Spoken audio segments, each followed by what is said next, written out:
BFM Business, 10h, midi, l'émission 100% placement. Intégral placement, Cédric Decoeur, Guillaume Sommerer. Cette tendance, qu'en disent nos traders? Pourquoi stagne-t-on du côté du marché parisien? On va poser cette question à Jean-Louis Cussac dans un instant du côté de Perceval et à Laurent Albi du côté de Day by Day. Bonjour à tous les deux.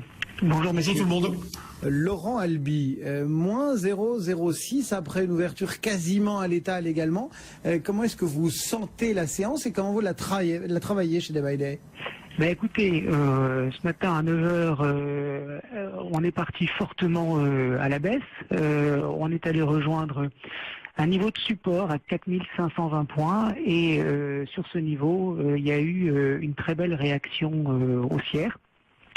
Et par conséquent, on est à l'intérieur maintenant d'un intervalle que je situe entre 4520 points et 4545, 4550. Alors pour ceux qui ne sont pas rentrés à l'achat sur le rebond, c'est un petit peu difficile maintenant parce qu'on progresse en quasi ligne droite.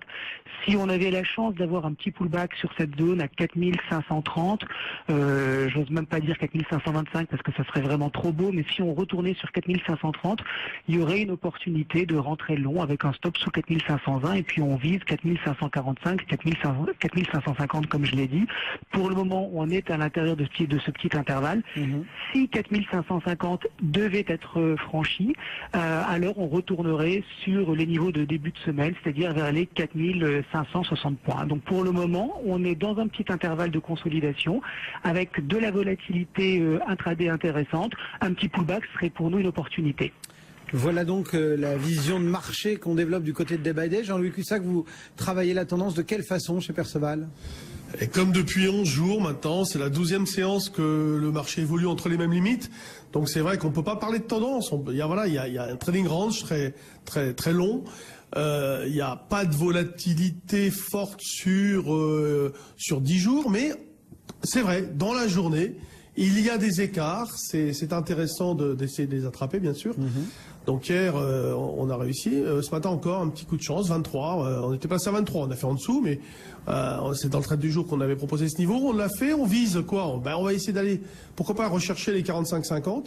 On a fait exactement le même début de séance qu'hier matin. Mais alors, dans un volume, c'est 330 millions, là. Il y a vraiment pas grand-chose.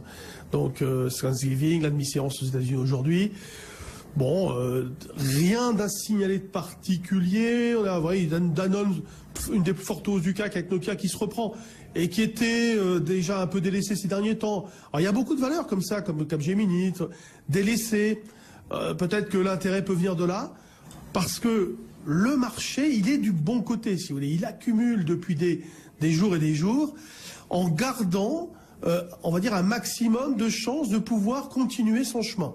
Mais en même temps, déjà, on le disait lundi avec Giovanni, c'est-à-dire que on voit bien que il y a du mal, c'est mou, il n'y a pas de moteur, pas de catalyseur. Si vous voulez, personne ne voit dans le pipeline quelque chose qu'on pourrait jouer avec de la conviction. Il n'y a pas de conviction. Donc, on est toujours donc nettement au-dessus de 4475, qui pourrait être maintenant un premier niveau de remise en cause de l'idée d'acheter systématiquement sur des replis de marché. Voilà donc les deux stratégies que vous proposent nos traders ce matin sur BFM Business. Jean-Louis Cussac depuis Perceval et Laurent Albi depuis Day by Day.